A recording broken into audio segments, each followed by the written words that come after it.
Ožiaragiams taro prognozė vasario mėnesiui, pagrindinis mėnesio fonas, koks bus. Taip, tiems, kas nedirba, kas ieško darbo, kokia tikimybė surasti darbą. Tiems, kas dirba samdomą darbą, koks mėnuo bus. Tiems, kas dirba savo, kas turi savo verslą, kaip seksis. Asmeniniai santykiai, vienišiems, kokia tikimybė susipažinti vasario mėnesį. Tiems, kas porose, kokie santykiai bus. Tiems, kas meilės trikampiuose, kas laukia. Taip, žiūrim patarimą mėnesiui, ką kortos patarė. Ir žiūrime, ko reikėtų pasisaugoti. Taip, pagrindinės energijos mėnesio, tai pasaulio arkanas, iš tikrųjų tai labai didelė komunikacija bus ateinantį mėnesį. Su daug ko bendrausite, galite bendrauti internetu, galite keliauti, čia ir užsienis kai kuriems gali būti, galite bendrauti su užsieniečiais labai daug, toks pasaulis tai yra labai platu, toks platus mastas komunikacijai. Tiems, kas ieškote darbo, monetų karalienė krenta, tai labai didelė tikimybė darbą surasti, gali padėti moteris, kuri turi galimybės padėti, galbūt patarimais kažkokiais tai, arba galbūt jinai pasiūlys jums darbą kažkokį tai, bet turėkit minti, kad gali būti toks variantas. Tiems, kas dirba samdomą darbą, teismo arkanas, tai čia gausite pagal nuopelnus, ta prasme, taip kaip dirbote, taip ir gausite. Jeigu dirbote gerai, tai gausite gerą atlygį, jeigu bendravote gražiai su klientais, su bendradarbiais, su vadovybė, tai tiesiog jums ateis atpildas už tai.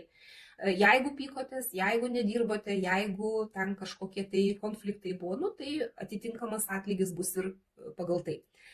Tiems, kas turite savo verslą, kas dirbate savo, tai čia graži komunikacija, čia daug yra bendravimo su žmonėmis, nelygų koks jūsų darbas, čia net ir šventės gali būti ir pasisėdėjimai, džiaugsmas kažkoks tai, galbūt pasiekimai kažkokie tai jūsų švenčiami apie tai, kad jūs pasiekėt kažką ir jums norėsis dalintis su draugais, su bendraminčiais. Žodžiu, toksai čia daugiau net nedarbas, o toks linksmybės daugiau bus vasario mėnesį.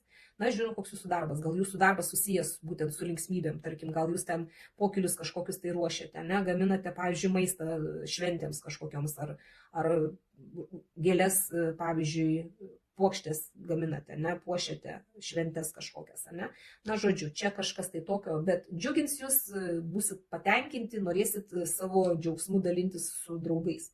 Tiems, kas ieškote pažinčių, tai čia jūs daug jau esate padarę, kad susipažintumėt su kažkuo, bet galbūt jūsų kartelė truputį aukštokai pakelta, nes jeigu jūs dar vis esate vieni, jūs galbūt ieškote tokio žmogaus, kurio nelabai galite pritraukti pagal savo energijas. Ir čia toksai kaip ir laukimas, jūs liktai jau galvojate, kad jūs padarėte viską, kad sutiktumėte tą žmogų, ir tiesiog laukiate. Galbūt bendraujate internetu, tarkim, su kažkuo tai, jūs ten jau padarėte tokią įžangą pradžiai, gražiai bendravote, ir dabar jau tiesiog laukiate susitikimo realaus, gyvo, ir toksai laukimas yra. Tai čia kaip ir pažintis tokia dar laukime. Dar vasario mėnesį taip dar aiškumo kol kas nėra. Tiesiog jūs laukiate ir žiūrite, kas iš to bus. Tiems, kas porose, monetų tūzas krenta. Čia gali būti kažkokie tai šansai suteikiami tai porai, kažkas gali būti dovanos kažkokios, tai vieni kitiems čia net gali būti ir vaikelio pradėjimas, jeigu kažkam tai yra aktualu. Tiesiog ir šansus reikia paimti savo rankas, pasinaudoti jais, nes jeigu nieko nedarysite, tie šansai praeis pro šalį. Tiesiog turėkit minti, kad yra kažkokie šansai kažkam tai naujam, kažkuo tai pasinaudoti. Galbūt pasiūlymus, galbūt kažkokius tai gausite, tai imkite tuos pasiūlymus į savo rankas ir darykite kažką tai kartu. Tiems, kas trikampiuose, tai čia darbo arkanas krenta, dar pasitikslinam, ką čia šitas arkanas mums nori pasakyti, ar čia dirbti dėl to trikampio reikia, ar čia dirbti, kad paslėpti tą trikampį.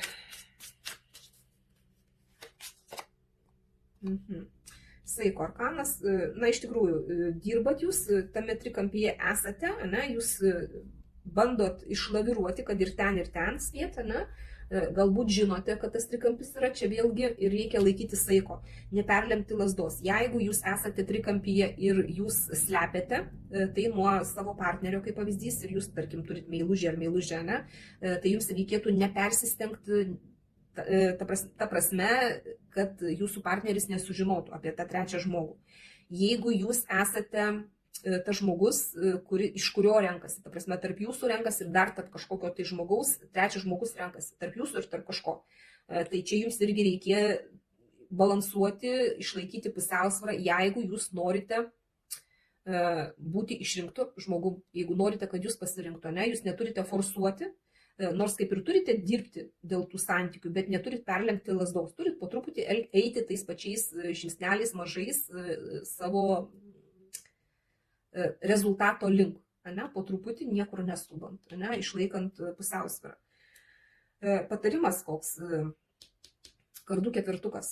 Čia iš tikrųjų apgalvoti, kad ir kokioje situacijoje jūs čia esate ar būsite, ne, jums čia reikia tiesiog niekur neskubėti, neforsuoti, ne, tiesiog apgalvoti viską, netgi nusišalinus truputį nuo aplinkos, užsidarius nuo visų, tiesiog patys savo pagalvokit, ko jūs norite iš gyvenimo. Energijos tokios, kad jūs kaip ir galite komunikuoti, ne? Bet jeigu jūs sprendžiat kažkokius tai globalius dalykus, tai jums reikėtų labai išsiaiškinti, ko reikia būtent jums. Ieškote darbo, išsiaiškinat, kokio darbo jūs norite, ne? Ko jums reikia. Ar jūs dar norite ilsėtis, ramiai būti, ar jūs vis dėlto norite jau pradėti kažką tai dirbti, ne? Čia, jeigu esate samdomas darbuotojas, irgi reikėtų neforsuoti, niekam nieko neaiškinti, o tiesiog laukti atpildo. Už tai, kaip jūs dirbot, ką jūs darėte, ne, gausite, ne, čia nieko nereikėtų daryti. Savo versle, kas turi verslą savo irgi, jūs džiaugiatės, mėgaujatės, ta prasme, netgi dalinate savo džiaugsmus su aplinka, ne, bet jums nereikėtų čia irgi nei forsuoti kažkur tai labiau, negu kad yra jau, ne, ramiai į visą tai žiūrėti, kaip viskas vyksta, ne, nes vyksta gerai, džiaugiatės, bet nereikėtų tiesiog peršokti per save. Tiems, kas ieškote pažinčių, tai šiuo metu jūs esate laukime, tai ir jums irgi nieko nereikia čia daryti, tiesiog laukti, ne, kol bus kažkas tai, ko jūs laukiate, ne, jūs ten įdėjot pastangas kažkokias susipažinti, laukit galbūt žmogaus to, tai ir laukite kol kas. Tiems, kas porose, tai irgi čia laukimas kažkoks irgi yra, tai galbūt vaikelis yra, tai reikia laukti, nieko nedaryti, ne, jeigu šansai kažkokie siūlomi, tai irgi reikėtų apgalvoti, kiek tas šansas yra jums naudingas, ne? Tiesiog galvoti apie save. Tiems, kas trikampiuose, tai kaip jau ir minėjau, čia nereikia nieko forsuoti, reikia tiesiog išlaikyti balansą, tai patiems nieko nedaryti, kad tiesiog būtų taip, kaip yra dabar, kad eitų viskas savo vaga. Būtent toj situacijoje nereikėtų.